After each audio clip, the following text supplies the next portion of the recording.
Did you get on Facebook? Are you on Facebook? It looks like he did. Okay, no. I just got a notification that he did, so. Okay, good. All right. Hi, good morning, everybody. This is the 25th of August, and we are live. Dan is in, I think, Philadelphia, and I am in Provo, Utah, and we have a healthcare forum, and that's where we are today. And the healthcare forum, we normally have by invitation, and we've got over 100 people this time that are registered to attend. They're just starting to trickle in now. So the slaughterhouse of failure is not in our destiny. We shall persevere until we succeed. That is something we've got to put tattooed on our brains. We will never give up until we succeed. Slaughterhouse of failure like that. It's just not us. So today, Dan picked a subject which is very, very relevant to most of the things that we as entrepreneurs have to think about. So the title of this is Becoming a Successful Entrepreneur Requires Both Inspiration and Hard Work. But it's often said that the formula for success is 1% inspiration and 99% perspiration. So just to bring that home, as an example, Dan he was inspired to do and make money because he saw the opportunity of what he was doing. He'll go into that. But he was 27 years of sweat, perspiration in an operating room. That is where we have the sweat that comes into it for a final result of success. So we always talk about, or we refer to people's successes because we see what other people are doing out there. And in a modest way, I'd like to bring up two examples of things that I personally have done, which were inspiring for me and which were really, really hard to do. And that is the bearing in mind inspiration and perspiration. So in Thailand, they used to dry tobacco using coal, but it was actually called lignite. It's not quite as hard as coal. And they would mine that on an open pit, and it used to crumble, and there were little bits of this lignite that would just fall by the side. And that eventually became literally a mountain of waste. And when I saw that, I thought there must be some way we can use that waste. So I thought about it, and I got an engineer and then another one. And then I had an idea to make briquettes. The briquette is the little compacted thing made out of charcoal that would burn instead of using the big pieces of lignite, and we would take advantage of all of this wasted mountain of waste. So I went to the mine and I said, look, I will only charge you a little bit, and I can't remember, it was like 25 cents a ton or something. I can't remember what it was, but that I was going to charge them just a little bit to take it away, because they had all this massive stuff and it was just burning in eternal combustion with the rain. Anyway, so I managed to think about how we could make these briquettes and be about the size of a large, like the size of a duck egg. And we'd get a compression and press them and make them and so on, and they just did not burn. And for a year, between starting and trying to get this thing going, it took us a year and a lot of money. And many times I thought it's just not going to work. And then by accident, after nearly a year and a lot of sweat and tears, the briquette was not uniform, and there was a little lip on it. And that's what was necessary to make the thing begin combusting and burning. So after a year of having the thing perfectly done, doing everything fantastic, inventing the thing, we didn't do it. It wasn't anything, there were guidebooks. But it was by an accident that we actually managed to get this thing started. So the inspiration was, there's a mountain of waste, mountain. And the perspiration was to get this mountain into production where we could actually make it useful for everybody. And oh, by the way, make money. So surrounding myself with better people was part of, which is not difficult to do, but part of the the perspiration and inspiration. Dan? I love this story because it kind of supports something that I've been saying for quite some time, and that's that whenever people talk about Lawrence, I tell them that he's a little bit of a caveman, and this just proves it. But when you think about these innovations that shape our world, in this case, Lawrence is talking about charcoal briquettes. There's a lot of different things. There's the light bulb, the telephone, the airplane, the car, the internet, the iPhone. Behind each of these groundbreaking innovations, there was a mind fueled by inspiration.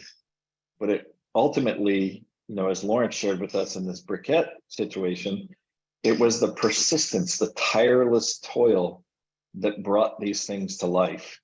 Inspiration is only going to get you so far. The perspiration is what is going to bring your inspiration to life.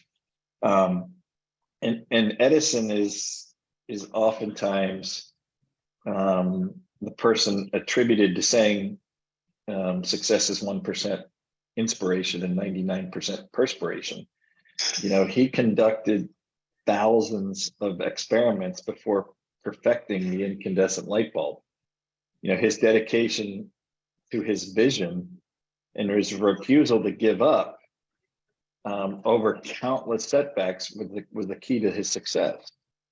So you need to embrace your inspiration, but you can't stop there. You can be inspired by anything, but if you don't put in the work, you have to be willing to work relentlessly, to persevere through the inevitable difficulties that we know are going to crop up, and you have to sweat for your dreams. Your dreams don't just happen. It's in that perspiration that you'll find your path to success, but also the fulfillment of your greatest aspirations. It's your determination that will set it in motion. So, for me, this all boils down to hard work. Are you willing to outwork others to attain your dreams? Knowing what inspires you, what drives you. Are you willing to perspire? Are you willing to put in the work that it takes to be successful and meet your dreams? I talk to people every single day, medical device reps, non-medical device reps, pharma reps, and everybody seems to be inspired by the biophotonic scanner and the supplements and helping other people become healthy and preventive medicine, but very few are willing to perspire to make that inspiration into perspiration, which is going to help them attain their dream, whatever that is. Is it to make more money? Is it to help other people? Is it, whatever success is for you, but relentlessness, the tireless work is what is going to win every time. And I talk about, I'm going to sound a bit like a broken record here, because for me, it all comes down to hard work, perspiration, but it also comes down to sacrifice. You're going to have to sacrifice one thing for another. You may need to sacrifice going to a concert with your friend to sit home and finish up some work item, or make that one last call, or a call runs late and you can't get somewhere on time. So we all have to be willing to sacrifice one thing for another. And if you're not willing to do that, it's just going to be very, very difficult to attain your goals, meet your dreams. But, I love being an entrepreneur, but I love working with entrepreneurs because they're so full of ideas. They see possibility all around them. They're curious. They ask good questions. They wonder what if constantly, and they're willing to be inspired by something, but they're more willing to put in the perspiration that it takes to be successful. Yeah, Dan, two things come up from that. One is that, first of all, you have to dream. You have to imagine, what if, in anything, what if? If you look at Shark Tank, people say, well, what if I make this mousetrap better? There's always the what if. How can I do this? And if you keep that mentality, you won't stagnate. And if you are involved in something that you're passionate about, time becomes something. You never look at your watch. You don't know if it's day or night. You're just passionate about what you do. And that's the difference between being an employee, when he's always looking, or he or she is always looking at his or her watch. I'm looking forward to 5 o'clock so I can go home. Whereas an entrepreneur is saying, oh, damn it, it's 5 o'clock already, and I'm still halfway through what I want to do. So your passion is something that has to drive you. And I'll just give you another quick example. Also in Thailand, they used to, they still do probably in a lot of places, they had big rice farm paddies, and they would cut the rice and beat it, and then the rice would come off the husks at the top, and all the rest of it they'd burn. So during several months of the year, they had these huge waves of smoke from burning the rice husks. And I saw that and I thought, wow, there's something we can do with that. So we, again, got a different kind of a extruder, a grinder to grind all the rice husks, put them into an extruder, and it came out like a sausage. And we would grind those rice husks also into burnable briquettes for the drying of the tobacco. So, and that was mobile. We had a mobile truck, and we would just use that on all around the fields and make the briquettes. And that was also going on while I was doing the thing with the coal. And the reason for that was because we had the opportunities are there, all that smoke. How can we stop it? How can we get rid of it? Why do we have to have this ambiental pollution? What is a better way? So you dream about stuff, and then you'll find a way to solve it. So you find the problem, whatever it is, and then you'll find the solution. And then passion comes in, and then there's nothing to stop you. And in our business, one of the big things, advantages we have, is that we've got so many incredible, talented people that we can and do recruit. And this is something that helps us with our business. It's a team effort. The vision is everybody's individual vision. You just got to say, look, well, here are some possibilities. And then the work involved is according to the work ethic of each person. So again, we've got to be more selective about the people that we get to work with us. The chain is only as strong as the weakest link. And this is something we've got to look at as well. Yeah, the great thing, as I was saying about entrepreneurs, is that they have all of these ideas. They're willing to see opportunity, but more importantly, they're able to perspire. They're able to put the work in to seize the opportunity and be successful in that opportunity. The others, there's lots of other people outside of that entrepreneur circle. They have lots of ideas, but they're too stuck, and they're unwilling to take those ideas to the next level. They're unwilling to do the hard work that it takes. They have lots of excuses. They don't have time. They don't have money. They don't have support. The list of barriers that they create are endless. Entrepreneurs are different. They see an opportunity and they don't make excuses. They just go out and they do. They fail, they get back up, they do again. you know, but the hard reality is that it really takes both inspiration and perspiration. It takes a lot more perspiration for sure. You know, but what most people don't understand is the amount of effort, focus, and discipline that it takes to move something from an idea or from the initial inspiration of an opportunity to actually realizing that opportunity or realizing that idea. And you know, kind of bringing this conversation back full circle to Thomas Edison. You know, he was one of the most prolific creators of our time. He held over 1,000 patents. You know, he's well known for the light bulb. I don't even think that he invented the light bulb. He invented the breakthrough discovery for the light bulb was the filament. They needed a filament that was long lasting.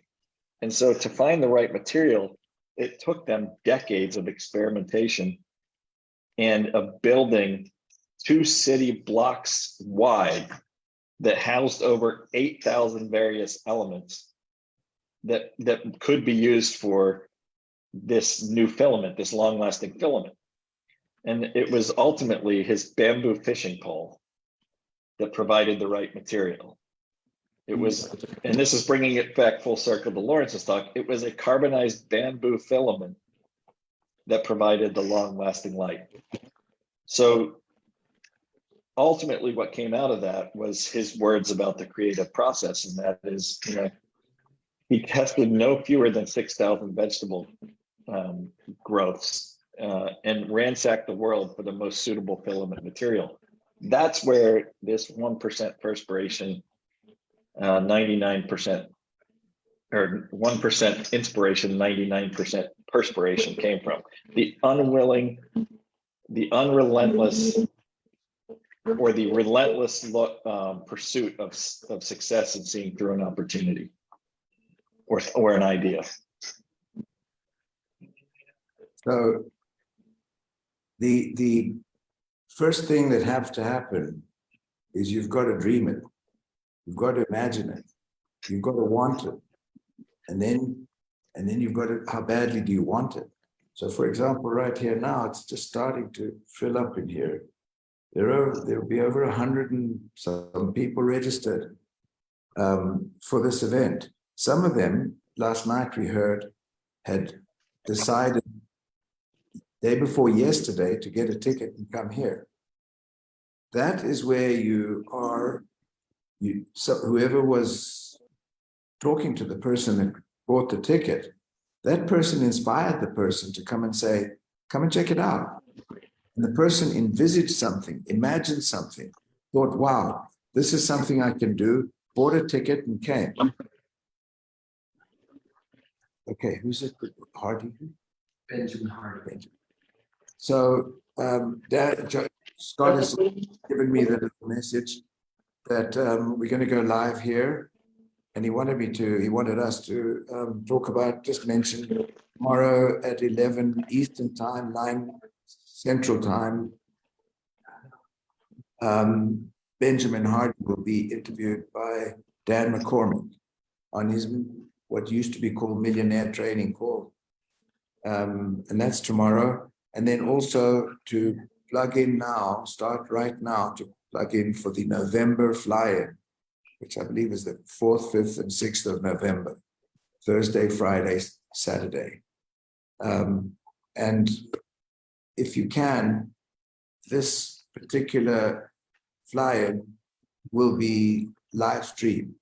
So get on live, stay on live on Facebook and have a look, because it's going to be very, very interesting. We're progressing a lot with AI and DNA and all these kind of new developments, new information about the scanners and so on. So stay tuned on Facebook. And Dan, if you've got any parting shots. Yeah, if you're unable to make the healthcare forum out in Provo, what Lawrence is talking about is our Healthcare Alliance Facebook group. All of the talks for the next 2 days will be live streamed on the Healthcare Alliance Facebook page. So, Jenny, I know you can come.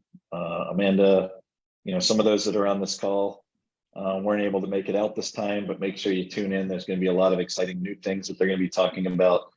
Some of the leaders within New Skin are going to be there chatting, some of the scientists. So it's well worth your time to plug in. If you aren't able to watch all day, you can always come back and watch them later. But it's definitely worth your time to see what the importance, why it's important to get out to Provo, to the corporate facility, to see the lab, see the manufacturing facility. It just helps build your belief system, validates what we're telling you, allows you to seize the opportunity. This is part of the perspiration process, is making the time to get out to Utah to validate this for you so that you can validate it for others. But more importantly, make sure that when you do come out, you bring 1 or 2 or 3 other people with you, because it's super important for people to see the science, the technology, the innovation. And it's just a beautiful area to visit as well. So thanks everybody for joining us here on the Mindset Call. Really appreciate it. Lawrence, if you got anything else, if not, we'll wrap it up so they can go live at the forum. You can see behind Vince veranda, the people are starting to fill up. Always sit in the front so you don't miss anything. Thanks everybody. Thanks Dan. Dan, Yep. report somewhere. Thanks everybody for being on the call. We look forward to seeing you see you tomorrow at 11 Eastern, 9 o'clock Central, I think it is. Thanks everybody. Bye. Thank you. Bye-bye.